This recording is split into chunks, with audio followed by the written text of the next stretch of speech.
या सगळ्याविषयी बोलण्याकरता गृहराज्यमंत्री योगेश कदम आपल्यासोबत जोडले गेलेले आहेत। योगेशजी नमस्कार। काय या सगळ्या मुद्द्यावर आता तपास सुरू झालाय, तुमच्यापर्यंत काय बातमी पोहोचते? नाही, संबंधित डीसीपींशी मी स्वतः चर्चा केलेली आहे काही वेळापूर्वी। आपण याच्यामध्ये पोलिसांनी 3 टीम्स तयार केलेल्या आहेत। तपास आपण चालू केलेला आहे आणि जी कोणी ही संबंधित व्यक्ती आहे त्या व्यक्तीला लवकरच पकडण्याचे आदेश आम्ही दिलेले आहेत। अगदी या सगळ्या ठिकाणी मात्र पोलिसांचा तगडा पहारा असतो, अशातच ही घटना घडणं म्हणजे अनेक सवाल उपस्थित करण्यासारखं आहे।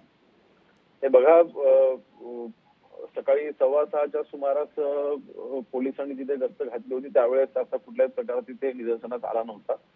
बघा, शेवटी ही गोष्ट करण्यासाठी अगदी 10-15 सेकंद पण भरपूर झाले। म्हणून मला वाटतं ज्या कोणी व्यक्तीने केलेलं आहे, कुठल्या उद्देशाने केलंय, त्याच्या मागचा त्याचा हेतू काय होता, ती व्यक्ती ताब्यात आल्याच्या नंतरच तपासांती आपल्या लक्षात येईल। म्हणून त्या व्यक्तीला लवकरच पकडण्याचे आदेश आम्ही दिलेले आहेत।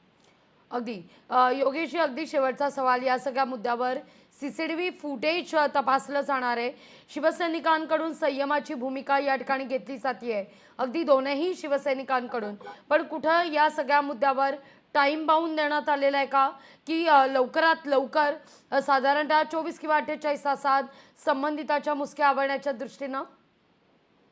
नाही, नक्कीच आपण शेवटी बघा, हा तपासाचा भाग आहे, चौकशीचा भाग आहे। आपण 3 टीम्स आपण याच्यामध्ये तयार केलेल्या आहेत। लोकल सीसीटीव्ही फुटेजेस आपण तपासत आहोत आणि नक्कीच जी कोणी व्यक्ती आहे ती लवकरच पकडली जाईल आणि त्याच्यावरती कडक कायदेशीर कारवाई ही केली जाईल। आणि विषय बघा, शेवटी मी देखील स्वतः शिवसैनिक आहे।